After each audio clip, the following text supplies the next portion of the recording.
మంగళగౌరి పూజకై ఆలయమునకు బయలుదేరిన రుక్మిణి అక్కడ పార్వతీదేవిని ఏమని ప్రార్థించింది?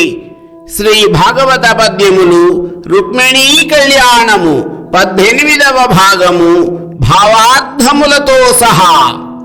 వివాహ ప్రక్రియకు సంబంధించిన ఆచారంలో భాగముగా రుక్మిణీదేవి మంగళగౌరీ పూజకు నగరం బయటకు బయలుదేరింది.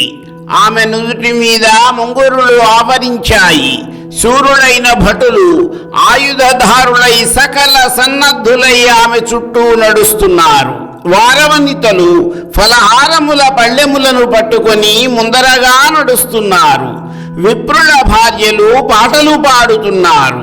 మంగళ వాయిద్యాల చప్పుళ్ళు ఆకాశమునంటుతున్నాయి. చెలికెత్తెలు ఆమెను కొలుస్తూ వస్తుండగా తల్లులు, బంధువులు, ఇతర అంతఃపుర స్త్రీలు ఆమెను అనుసరిస్తున్నారు. తరువాత ఇంకా ఏమి జరిగింది? వందిమాగధులు భీష్మకుని వంశకీర్తి పరాక్రమమును వర్ణిస్తున్నారు. పాటలు పాడేవాళ్ళు పాడుతున్నారు. కొంతమంది పద్యములు చదువుతున్నారు.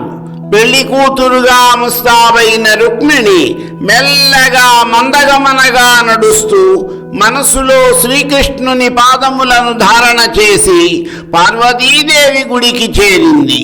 కాళ్ళు చేతులు శుభ్రపరచుకొని గౌరీదేవి దగ్గరకు వెళ్ళింది.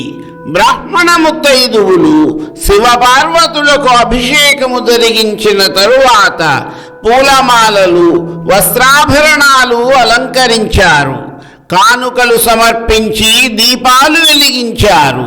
రుక్మిణి చేత మొక్కులు మొక్కించారు.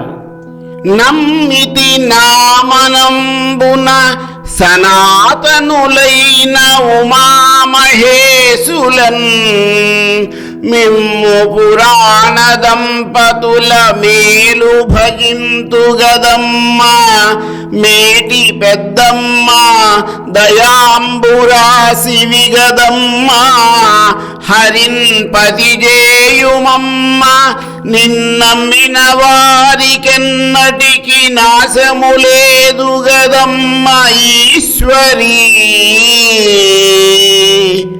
తల్లులందరికీ పెద్దమ్మ పార్వతీదేవి, ఆది దంపతులు పురాణ దంపతులు అయిన ఉమామహేశ్వరులైన మిమ్మల్నిద్దరినీ మనస్ఫూర్తిగా నమ్మి భక్తిగా పూజిస్తున్నాను కదమ్మా. నీవు ఎంతో కరుణామయివి కదమ్మా. నిన్ను నమ్మిన వారికి ఎప్పటికీ హాని కలుగదు కదమ్మా. దయయుంచి నాకు వాసుదేవుణ్ణి భక్తని చేయి తల్లి అంటూ గౌరీ పూజ చేసిన తరువాత మనసులో రుక్మిణీదేవి ప్రార్థించుకుంటోంది. ఆ విధముగా పార్వతీదేవికి మ్రొక్కిన రుక్మిణీదేవి బ్రాహ్మణ దంపతులకు ఉప్పు, అప్పాలు, తాంబూలాలు, మెడలో వేసుకునే అలంకరణ సంబంధమైన తాళ్ళు, పళ్ళు, చెరకుగడలు మొదలైనవి ఇచ్చి దంపతి పూజ చేసింది.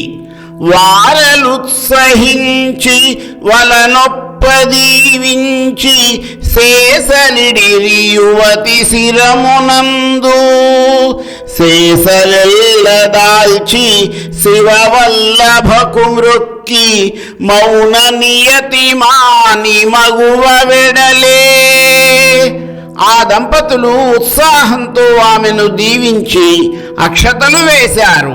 రుక్మిణి ఆ ఆశీర్వచనాలు స్వీకరించి పార్వతీదేవికి నమస్కరించి మౌనవ్రతం వదలి బయటకు వచ్చింది. మరికొన్ని పద్యములు, వాటి భావార్థములు నా తదుపరి వీడియోలో.